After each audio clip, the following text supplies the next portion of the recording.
It's always easy, unfortunately, with each new console generation to forget the ones that came before and some of the fantastic titles that were on them. Whatever the reason, the games on this list have disappeared over time. Despite critical acclaim or at least decent praise, they often get brought up like this as nostalgia, only to fall back into the ether afterwards. So instead, use this list as a catalyst to dig out these buried treasures. I'm Jess from WhatCulture, and here are 10 forgotten Xbox 360 games you should play in 2023. Number 10, Driver San Francisco.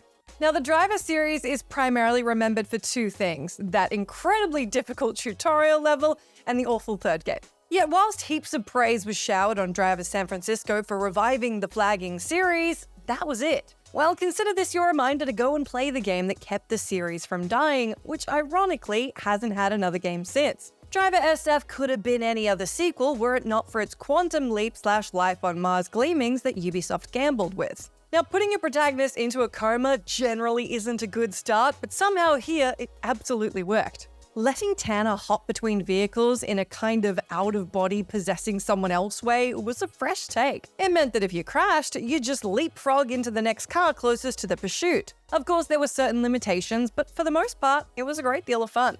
Number 9. Tom Clancy's Ghost Recon Future Soldier.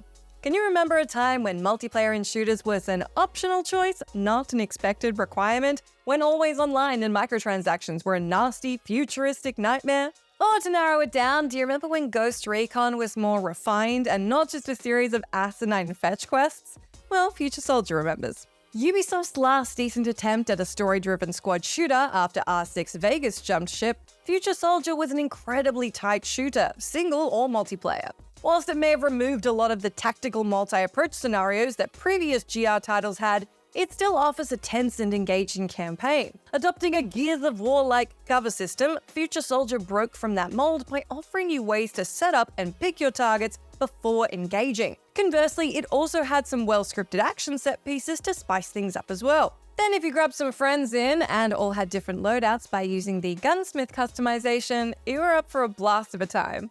It's a shame it didn't shift units though, or maybe we wouldn't see the drudged out open world messes that we get now. Number 8. El Shaddai Ascension of the Metatron.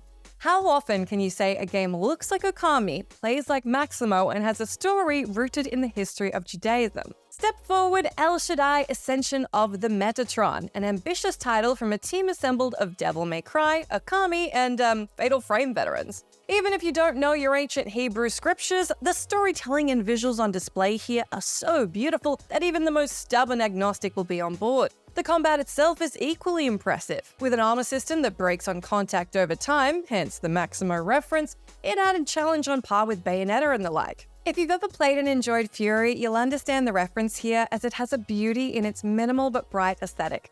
The desire to captivate with less, not overwhelm with an uncharted level of graphical fidelity and mise-en-scène. It received positive acclaim on release, and that was about it, bar a spin-off of sorts on the Vita. Of course, it's not exactly a game that could have been franchised on anyway, but as a standalone title, it's well worth checking out. Number 7. Far Cry 3 Blood Dragon. There was a time when Far Cry didn't take itself too seriously. No, it's not New Dawn we're talking about, way before that. We refer, of course, to the almighty silliness that is Blood Dragon.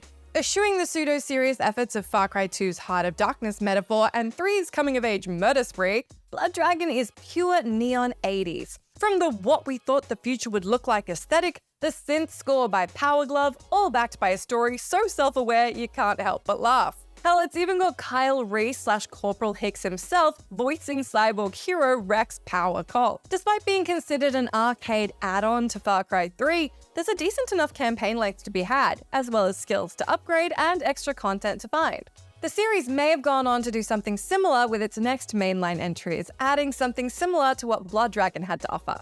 But they only pale in comparison to the genius that is the retro-futuristic satire of Ruck's cult's adventure in the Neon Wastelands. Honestly, even the tutorials are funny. Number 6. Metal Gear Rising: Revengeance. Now, the Metal Gear Solid franchise and Xbox have always been a bit of an odd pairing. Thankfully, that was pretty much fixed when the HD collection came out in 2011. which is great. Otherwise, 360 users may not have been able to get their hands on the equally over-the-top spin-off Revengeance. Originally set during the events of Metal Gear Solid 4, which didn't see an Xbox release, the story eventually saw Cyborg, Raiden, and company tackle events left in the wake of Liquid Ocelot's nanomachine nonsense. But Revengeance offered some of the most balletic and beautiful third-person hack-and-slash combat going. Gone was the stealth replaced by acrobatic action and some phenomenal swordplay all at the same time. Combined with a slow-motion fruit ninja-like slicing mechanic, hours of fun were to be had. In the wake of games like Ghost of Tsushima and Sekiro, why not play something with a similar level of high-reflex sword action? Still ninjas, just in the future. Number 5. Lost Odyssey. You couldn't get more on the nose for Final Fantasy fans than by having Hironobu Sakaguchi and Nobuo Uematsu on board for Lost Odyssey, the creator and noted composer of Square's series respectively. Lost Odyssey took everything back to a more classic era of JRPG, with its turn-based battles, experience-based leveling, and randomized battle system. It also came on 4 discs for that true throwback feeling, and also mainly because of capacity reasons. Gruff main character, amnesia and time travel, parallel dimensions and world-ending villains, Lost Odyssey had it all. Hampered at the time and still to this day by only being on Xbox 360, it didn't help chances of a franchise. But now if you're after a massive and compelling classic to dig into, go do yourself a favor and get lost in this Odyssey. I'm sorry. Number 4. Syndicate. When it was first released in 2012, Syndicate garnered massive derision for not being anything like its original series. Given that the original was an isometric tactical shooter and this one was all FPS, that was kind of inevitable. Yet with the power of time and hindsight, you can't go far wrong with Syndicate 2012. It's kind of like Cyberpunk Light. There's no massive in-depth character customization or branching narrative in here, just balls-to-the-wall, fast-paced shooting and on-the-fly hacking in a futuristic corporate dystopia. If anything, it plays more akin to Mirror's Edge or Brink, albeit not as much parkour in favor of gunplay. Sure, the story is pretty simplistic and easy to follow, it's certainly no Spec Ops or Death Stranding, but sometimes that's okay. At times it's just nice to lose yourself in some cathartic running and gunning. Coupled with a story by Altered Carbon's Richard K. Morgan, it at least made Miles Kilo's adventure engaging as you take on the corporate world. Number 3. Ninja Gaiden 2. In a world where every game, at least every action RPG, is being called a Souls clone these days, particularly if they're tricky, it's easy to lose sight of what came before. Ninja Gaiden saw its revival on the original Xbox, but it was the next-generation sequel that really ramped up the challenge. Building on what made its predecessor bastard hard, Ninja Gaiden 2 doubled down on what the 2004 reboot offered. So what better time than now, when players are managing to beat From Software games with guitars and dance mats, than to dive back into a classic challenge. Again, like Souls games, it takes a while to adjust to dying a lot, at least initially, but when you start nailing the combat, that sweet spot of timing with blocking and parrying, it just clicks. The series may have dropped off the radar after Ninja Gaiden 3 simplified everything and removed all the fun, but don't let that put you off. Number 2. Dishonored. The law of diminishing returns may not have been kind to Arcane's stealthy series, or let's be honest, many Arcane games of late, but that shouldn't put you off this one entirely. What made Dishonored great to play was, despite not having fully sandbox levels, you could approach your missions however you saw fit. Do you want to be a force of reckoning, destroying all in your way to enact horrible retribution on those that wronged you? Or would you rather slip in unnoticed, harm no innocents, and do more long-term damage to your targets than merely lopping their heads off? That's what made Dishonored so fun. You could approach things how you wanted without any major gameplay repercussions. Sure, there were world and story-damaging actions, but you'd be hard-pressed to fail a mission for adapting a specific type of playstyle. As a series, it's of course not overtly forgotten, but given that we're unlikely to see more, what better time to dig out one of the best stealth action platformers in the last decade? Don't let Corvo's Revenge fade into obscurity, and then play the sequel. Number 1. The Orange Box.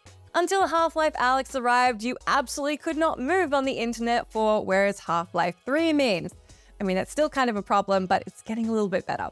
Instead of bleating on Valve, why not go back to the deciding moment for many console gamers that brought them into the Half-Life phenomenon? The Orange Box was like every Christmas rolled into one. Not only did we get the amazing Half-Life 2, but its 2 excellent follow-on episodes, which alone would be worth the price of admission. But there's also Team Fortress 2, which gave us console peasants a chance to see what all the fuss was about on PC. So you'd think that'd be enough to satiate us, right? Enter the icing on the, and I apologize for saying this, potentially not real cake. Portal, this tiny addition that turned out to be such a masterpiece highlight. A physics puzzler unlike anything we'd seen before, complete with some of the best writing and humor going, Portal was a breakout hit. In the absence of a probably vaporware third game, why not revisit a defining moment in Xbox 360 history?